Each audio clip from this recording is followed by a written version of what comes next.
Welcome back to another edition of Dave Smith Unleashed, and don't forget to like, comment, and subscribe on our YouTube page at the Dave Smith Unleashed Podcast, at the Dave Smith Unleashed Podcast. And of course, we love all of you to follow me on Twitter as well, at Dave Sports God, and we're always talking about the upcoming schedule, who the guests are going to be, and all those good things. All right. You know, after watching the slate of National Football League games on Sunday, I've come to the conclusion here, if I can say it in English, I've come to the conclusion here, how can we take this league seriously anymore if the games aren't on the level? If people don't think games are on the level, well then why would you watch? Or else maybe give the players metal chairs and brass knuckles and have them hit each other and trip each other like they do in WWE wrestling. I mean, what's the difference now if the games are rigged between the NFL and the WWE? I mean, you might as well have Vince McMahon refereeing these games or being the commissioner of the NFL. Example, I'm going to get to the most egregious one in a minute, but that's one of the worst things I've ever seen in the National Football League. But first, Dave Smith Unleashed brought to you by MTS Transportations. And mention the Dave Smith Unleashed podcast and get 20% off on your next shipment for all your shipping, trucking, and freight needs. There's only one business to call, and that's MTS Transportations at 800-640-6873. MTS Transportations, 800-640-6873. I'm watching the Ravens against the Steelers. Ravens down 27-22, 2 minutes and 47 seconds left. This is a must-win, probably for both teams, because they both come in at 6-6, and they're fighting for first place in their division. You know, the season's not over, but, you know, the team that goes to 7-6 and gets a one-game lead has a leg up in that division. So we all know Lamar Jackson has been playing hurt this year. He's not the Lamar Jackson of old, but he drives the Ravens down the field. There's 2 minutes and 47 seconds left. He drops back to pass. Throws to Isaiah Lively in the touchdown. Touchdown! Touchdown! Isaiah Lively in the end zone. Referees call touchdown. They show the replay. 1 foot down. 2 feet down, possession of the ball in the end zone, touchdown. And you know what? If you ask me, you got a 3rd foot down as well, because when that 3rd foot, when his toe hit the ground, that was kind of simultaneous with the ball getting punched out. So control, at least 2 feet down, I think it was 3, and possession. Okay, the play is challenged because all scoring plays are reviewed in the National Football League, but it's called a touchdown on the field.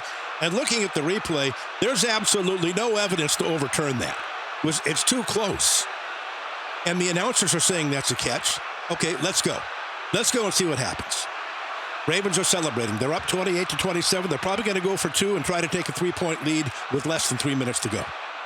Then after about 5 minutes, after watching it from every angle, after going over it over and over and over again, these corrupt replay officials overturn the call and take the touchdown away.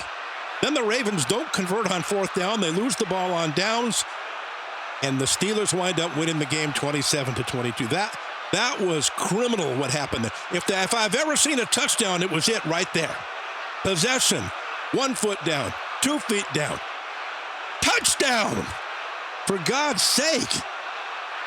And it's called a touchdown on the field, so there has to be overwhelming, incontrovertible evidence to overturn the play. And by the way, can you please start listening to Dave Smith and take my advice here in National Football League about this bullshit, complete the process stuff when it comes to a catch? Why is it that when a running back is tackled, he hits the ground and the ball pops out, and everybody blows the whistle and says dead ball, and then the rule is the ground cannot cause a fumble? Well, why isn't it the same rule for wide receivers? Why do we have a different set of rules? Why did they make this so complicated? Make a receiver just like a running back. If he has possession and gets both feet down, it's a catch. If he hits the ground and the ball comes out, so what? The ground can't cause a fumble. 2 feet down and possession is a catch.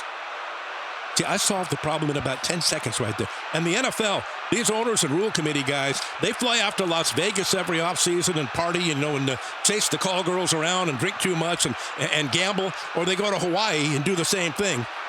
And then they get to the rules committee, well, we're going to look at it again next year because we just couldn't agree and we just can't decide. What's not to decide? 2 feet down and possession is a catch. And just like a running back, if he hits the ground and the ball comes out, Dead ball, ground cannot cause a fumble. It's a catch. Make the rules the same for everybody. Why is this so difficult, National Football League? And I don't understand how these replay review guys in the booth keep getting it wrong. Game after game after game, it's obvious what happened on the field. The announcers and the rules expert up there think, okay, this is the way it should go. And then the replay review booth, after about 5 minutes and watching it 10 times, says the opposite and overturns it. Well, we all know what's going on there. How many times have I told you?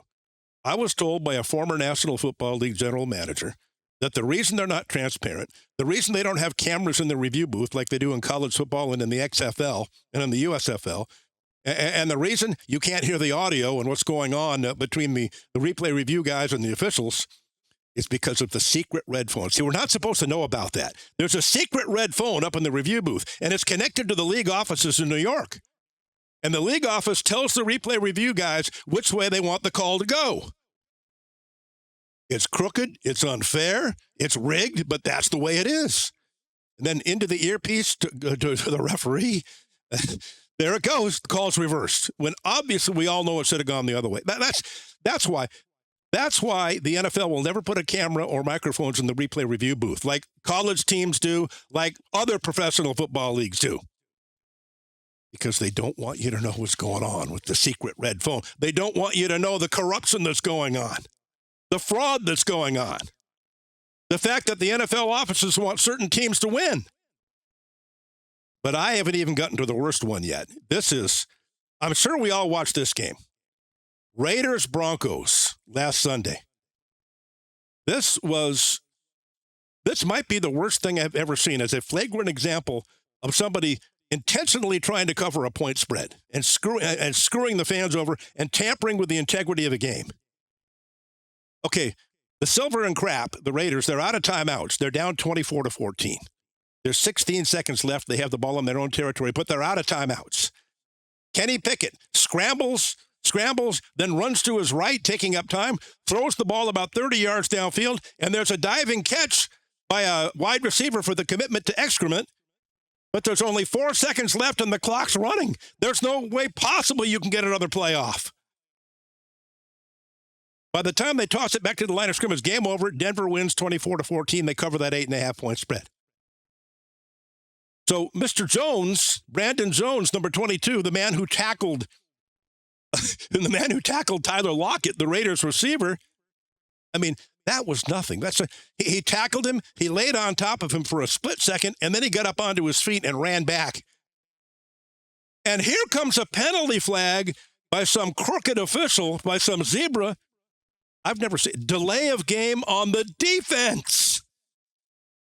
So the clock stops and the Raiders have 4 seconds left. What can you do in 4 seconds? You're down. You're certainly not going to try a field goal when you're down 24-14, right? Because but it was a 40-plus yard field goal. By the time the ball is snapped and it's in the air and kick, time's going to run out and the game's over. A field goal does you absolutely no good. No coach in his right mind tries a field goal unless you got a little action on plus 8.5. Huh? So unbelievably, Pete Carroll calls out the field goal unit with 4 seconds left. And the Raiders kick is up, and it's good. Time, of course, expires. And the Raiders cover that 8.5-point spread. The only possible reason, logical, give me any other explanation out there. Hit me up on the Dave Smith Unleashed podcast comment section on YouTube and give me your opinion, or hit me up on Twitter at Dave SportsGod. What other possible reason can there be but Pete Carroll and the Raiders trying to cover that 8.5? Field goal does you no good. You're going to lose by 10, you're going to lose by 7. Well, there's no time. Well, maybe they wanted to kick a field goal and then recover an onside kick and then throw a Hail Mary and time. You can't recover a freaking onside kick with 4 seconds left after you kicked a field goal. The clock's going to run out with 4 seconds when you kick a field goal. And here's another question. I haven't seen one word yet about the NFL launching an investigation into this. There should be an investigation. There should be firings. There should be charges pressed. There should be jail sentences. I mean, for Pete Carroll to send that kicker out, that's as fishy as hell. for that referee to throw a flag, and it might not be his fault. He might have been, had something whispered to him in his earpiece from the red phone or from the league office or something. Throw a flag, delay of game. But this is why, with the gambling scandals we've had lately in pro basketball and baseball and the NFL that goes on as well. If people only knew the owners are gambling big on these games, the executives are gambling big, the players are gambling big, etc. Everybody involved has all kinds of action on these games. You think Pete Carroll wasn't aware that the point spread was 8.5 when he sent his kicker out there with 4 seconds? There's no way. There's not enough time to kick a field goal there with 4 seconds and then have any time left on the clock to try an onside kick. And even if by some miracle they did some funny business with the clock and maybe they get to try an onside kick with 1 second left, as soon as the ball hits an opposing player on the onside kick, game over. There's no possible explanation for the Raiders sending that field goal kicker out except to cover the spread, and that is as fishy as hell. Again, why hasn't there been an investigation announced? Why isn't Pete Carroll under investigation? Why aren't they looking at people's bank accounts, that referee and Pete Carroll and Mark Davis and everybody involved? That was the most egregious, offensive, obvious rigging of a game that I've ever seen to cover a point spread. That was ridiculous. No investigation. Nothing to see here, folks. Nothing to see here. Move along, folks. Nothing to see here. They might as well have had Jesse Ventura and Vince McMahon and Dangerous Danny Davis out there refereeing the game. And at this point, after watching that, tell me the difference between the NFL and the WWE. I don't see any. It's all staged. Let me know what you think. Go to our YouTube page at the Dave Smith Unleashed Podcast. Hit me up on Twitter at Dave Sportscott. That's all for us. We'll talk to you again next time. Maybe there'll be more on this subject with Dave Smith right here, Dave Smith Unleashed.